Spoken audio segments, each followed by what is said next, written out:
Thank you again au ministre. Merci beaucoup, Excellence Ambassador. So what we did from a demonstrative point of view, so what we did with Rwanda Civil Aviation, we took all the regulatory framework, all the items that are in the regulation of RCA, of Rwanda Civil Aviation, and we put it into the map of Rwanda. This is so that any operator, anyone who wants to fly in Rwanda, it can be easy for him to know what are the rules in that particular area. So it is as simple as if you can click anywhere so that we can just see. So where he has just clicked, by clicking just there, you'll get a set of information that is coming next to it, with all the necessary constraints. What are the do's and don'ts? Who are you supposed to contact? Every single information that is needed is inside. Is already embedded into that map. We created a mission, a flight plan. It's already done. So this one is a mission of that we're planning to do in Nyanza Kichukiro. It's not far from here, so that you can see it. It has also all the necessary requests from the operator. From the time that is going to be flying to the area, everything is already being contacted. Who are the organization is going to be contacting? All of that has been taken into consideration.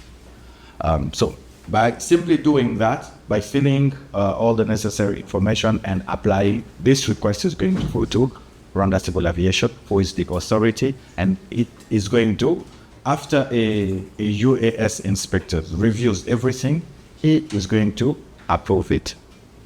Once it is approved, here is where he reviews all the application, all the necessary information, keeping in mind that he has the right to edit that application.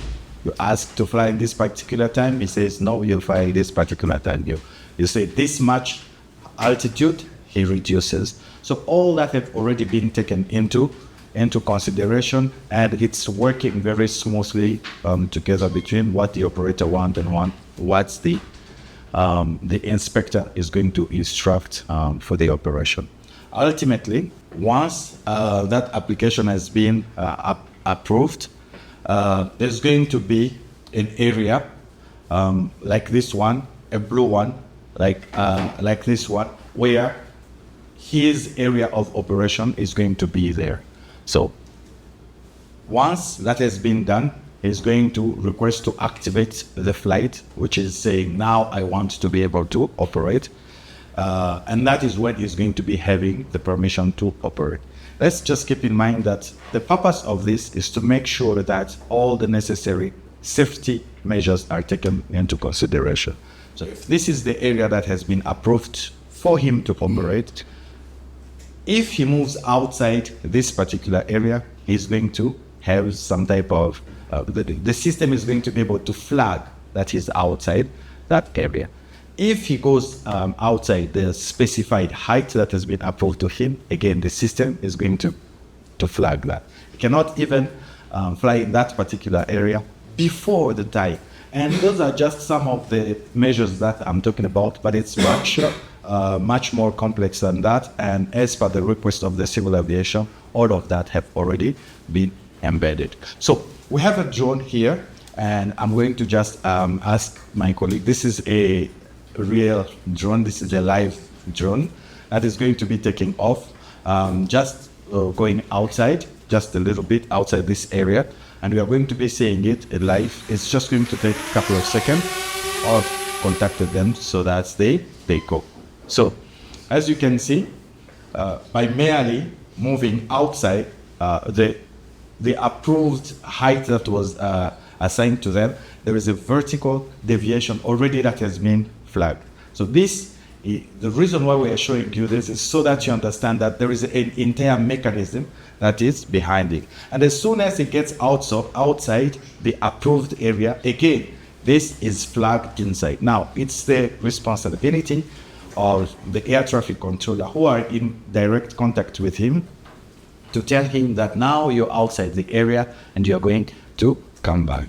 So, and all the necessary information about that operation is being seen live, and they are going to communicate to that particular operator and ask him to come back. I can see that the horizontal deviation is still there, but you can see that the vertical has been removed. That means he came back to the height that was approved, but he's still outside the area. And as he's coming back again, you're going to see that even that deviation is going to come out. Again, the primary responsibility of this tool was to ensure that in our airspace we continue to have safety and security. Now, this is what we call the collaborating side of it. More than this, there is also the non-collaborative, where we installed some few sensors at the airports to be able to also protect our airport, especially for those malicious operations. And I'm going to go there. And as you can see, the most important thing here is because we have two sensors which we deployed here, and these drones are actually hidden. They don't have any tracker, they don't have anything. But what our sensor is doing, our sensor is showing us the direction, the beam. There is a beam that is saying in that particular area, there is a drone that is moving. And as he moves, you are going to be able to see also that particular beam moving. Now, the idea is later on, if let's say there is another sensor somewhere and it is projecting the same type of beam, you can actually be able to know exactly where that drone is in a much more restricted area. What we are hoping to do is not only to do the tracking of that particular drone, it's also the identification of knowing exactly what drone it is, and later on even neutralization of that particular drone. And that is the idea behind this whole exercise without taking very much time. I think that we have some idea of the operation. This is what we call the VLOS operation, visual line of sight. But we cite this, even the other operators, Ambassador talked about it, like zipline, beyond visual line of sight. It's also a tool that helps us see all those operations. As you can see, these are the operation that is happening. It's much more technical for the air traffic controller, but without going into too much detail. So for any operation that is happening, all the route that has already been approved for operation, everything has already been taken into consideration. And as a drone is moving on a particular area, it is being seen directly.